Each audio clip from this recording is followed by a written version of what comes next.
The richest person in the room is usually the one you'd never even notice. In this video, I'm going to show you why real wealth tends to look boring and the 7 quiet habits that separate people who are actually wealthy from people who are just performing it. Because most of the time, loud spending doesn't signal wealth. It signals the lack of it. And once you understand the psychology of stealth wealth, you'll never look at money, status, or success the same way again. Hey, I'm Marcus Sterling, and I used to think looking successful was basically the same thing as becoming successful. I paid attention to the car, the clothes, all the little status signals, even while my money was barely growing. Then, I started paying attention to how quietly wealthy people actually live. And once I stopped performing wealth and started building it, everything changed. Now I focus on the habits that create real security. Because most people are taught how to look rich, not how to actually become it. Now, here's the part most people miss. If we could all put on a pair of glasses that showed everyone's real net worth, the world would look completely different. The guy showing off the luxury car might actually be drowning in payments, while the quiet person in an old Toyota could be worth millions, and that's not rare. There are millions of millionaires in America, and most of them do not look the way movies, music, or social media taught you they would. In fact, some of the wealthiest people in this country made their money in businesses most people would call painfully boring, such as local distribution, flooring equipment, auto dealerships, contracting, pest control, small regional firms. It's generally not glamorous, just profitable. So, in this video, I want to show you 7 quiet habits that make real wealth look boring from the outside, and by the end, you'll understand why people who are truly secure rarely feel the need to look rich. Pay attention to the last habit because it's the one that quietly controls all the others. Why loud spending usually signals the opposite of wealth. Let's start here. Loud spending is usually not a sign of wealth. It's a sign of pressure. Because spending is easy to see. Debt isn't. Stress isn't.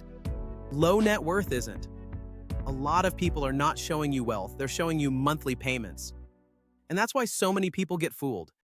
Someone can earn a lot of money and still build almost no wealth if every raise turns into a bigger car payment, a nicer apartment, more expensive clothes, and more lifestyle inflation.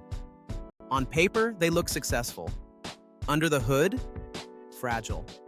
Meanwhile, someone else earning less might quietly save, invest, buy assets, avoid debt, and build real financial strength year after year. So the first big shift is this. Looking rich and being rich are 2 completely different games. One game is about being seen, the other is about being free. And once you really get that, the habits of quietly wealthy people start to make a lot more sense. Habit 1. They spend with intention. The quietly wealthy usually aren't cheap, but they are extremely intentional. And that's a big difference. They don't just throw money at whatever is trendy, emotional, or on sale. They ask a different question than most people ask. Most people ask, "Can I afford this?" Quietly wealthy people ask, "Is this worth it?" That one question changes everything. They're willing to spend well on things they genuinely value, things that improve their life, save time, last longer, or matter deeply to them. But on things they don't really care about, they cut hard. That's why a quietly wealthy person might spend real money on a great mattress, a durable pair of shoes, or something they'll use for years and then turn around and be completely unimpressed by flashy upgrades that exist mostly to impress strangers. You might be wondering, so do they never enjoy money? No, they absolutely do. They just don't use spending to borrow status. They use money like a tool, not like a costume. And most importantly, they protect the gap between what they earn and what they spend. Because that gap is where wealth gets built. Once that gap disappears, wealth usually disappears with it. Habit 2, their cars are usually boring. This one shocks people, but honestly, it shouldn't.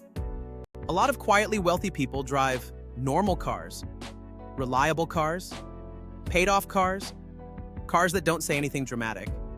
Why? Because they understand that a car is one of the easiest ways to look wealthy while actually becoming poorer. It depreciates. It invites comparison. It encourages overspending. And for a lot of people, it becomes an emotional purchase disguised as a practical one. Quietly wealthy people don't need their car to tell the world who they are. They'd rather have a vehicle that's dependable than one that turns heads. That's why it's so common to find people with serious money driving brands like Toyota or Honda. or keeping a car way longer than image-driven people would. And here's what's funny. Sometimes the person driving the least impressive car in the parking lot has the strongest balance sheet in the entire building. Because they understand something most people don't. A flashy car can create the feeling of wealth, but owning assets creates the reality of it. And those are not the same thing.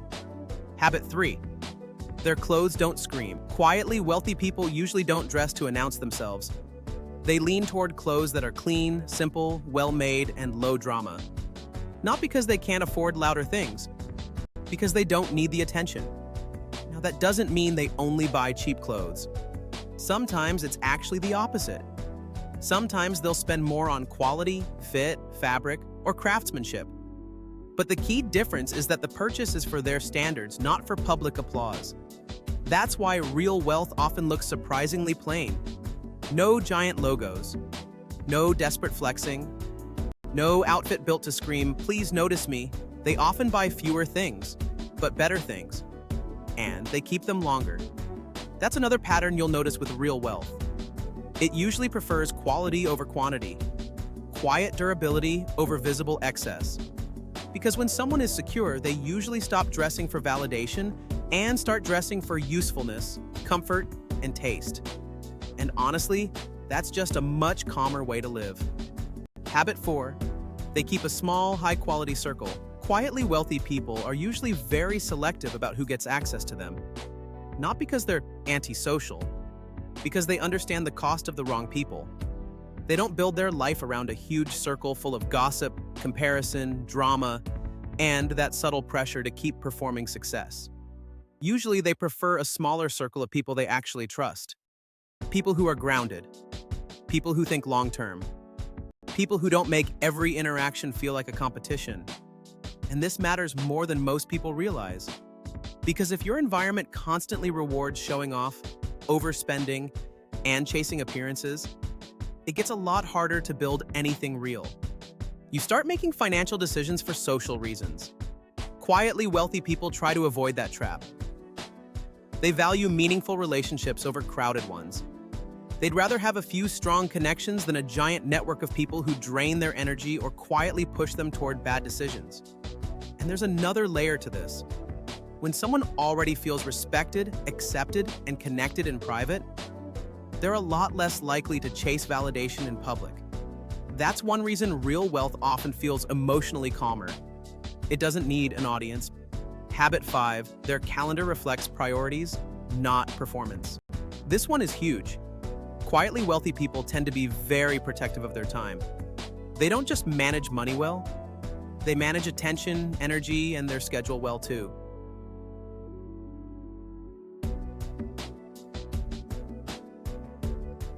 They're not obsessed with looking busy.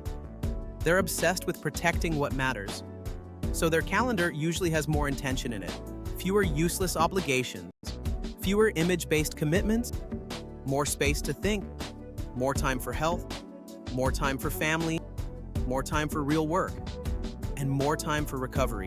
Because once people get serious about building wealth, they usually realize money isn't the only thing being wasted. Time gets wasted too. Have you noticed how a lot of people live in constant reaction mode? Always available, always rushing, always saying yes, always scattered. Quietly wealthy people get more comfortable saying no. No to status events they don't care about. No to draining commitments. No to things that make them look important but don't actually move their life anywhere. Why? Because freedom doesn't just show up in a bank account. It starts showing up in the calendar first. And if someone's schedule is packed with noise, pressure, and performance, it's very hard to build a peaceful life, no matter how much they earn. Habit 6, they guard their attention. The quietly wealthy are often quiet observers. They listen more. They notice more. They react less. And they're usually very careful about what gets their mental energy. They don't spend their whole life feeding on gossip, clickbait, outrage, and drama. They're much more likely to consume information selectively. Books, thoughtful articles, useful conversations, things that help them make better decisions. Because good decisions compound, and bad inputs create bad decisions. This is one of the most overlooked habits in building wealth: attention control. Think about it. If your attention is constantly being stolen by trends, comparison, financial hype, and social media flexing, what happens? You become easier to influence, easier to tempt, easier to distract. And distraction is expensive. That's why a lot of quietly wealthy people keep a lower digital profile. They don't overshare. They don't feel the need to broadcast every purchase, every trip, every win, every opinion. Privacy becomes valuable to them. Not because they're hiding, because peace has become more important than visibility. And the more financially secure someone becomes, they realize that protecting attention is just as important as protecting money. Habit 7. They don't need wealth to feed their ego. This is the deepest habit of all. Quietly wealthy people usually have a different relationship with identity. They do not need money to prove they matter. That's why they can be low-key. That's why they can stay boring. That's why they can let the outside world underestimate them. Because their self-worth is not sitting in the driveway. It's not hanging in the closet. It's not posted online. And it's not waiting for strangers to approve of it. A lot of loud spending is really just ego management. It's people trying to feel bigger, safer, more admired, more important. But quietly wealthy people tend to build from a more internal place. They want security, choice, breathing room, control over their future, the ability to say no, the ability to walk away, the ability to live on their own terms. That is a completely different motivation than status. And when ego stops driving money decisions, something powerful happens. You stop chasing symbols.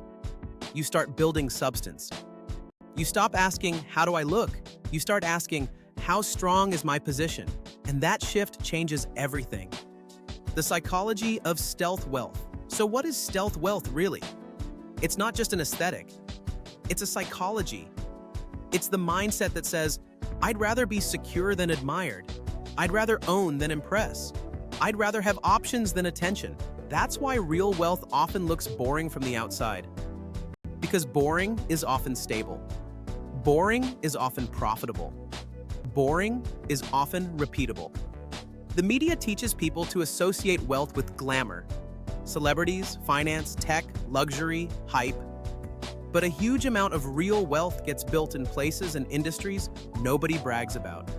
Regional businesses, service businesses, trades, practical companies, ownership, long-term investing, quiet reinvestment.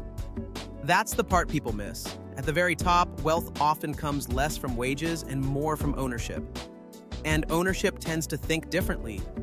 It thinks in years, in systems, in margins, in tax efficiency, in reinvestment, in control. That mindset rarely looks exciting in the moment. But over time, it becomes incredibly powerful. Stealth wealth is basically what happens when a person stops using money for theater and starts using it for freedom. And once someone reaches that point, their life often gets quieter. Their purchases get calmer, their circle gets smaller, their image gets simpler, their attention gets sharper, and their peace gets deeper. That's why the richest person in the room is often the hardest one to spot. They're no longer trying to be spotted. Payoff. So if you want the real takeaway from this video, here it is. Real wealth looks boring because it's built on things that are boring. Discipline, patience, restraint, privacy, consistency, ownership, and emotional control. The people who never look rich are often the people making the strongest financial moves in the background. They spend with intention. They drive boring cars. They wear simple clothes. They choose better friends. They protect their calendar. They guard their attention. And they refuse to let ego run the show. That is what stealth wealth really is. Not pretending to be poor, not playing some image game, just quietly becoming harder to shake. And if you want to understand where this kind of person actually sits on the financial ladder from struggling to stable to affluent to millionaire and beyond, watch my video on the levels of wealth next. If you liked this video, subscribe for more videos just like this one.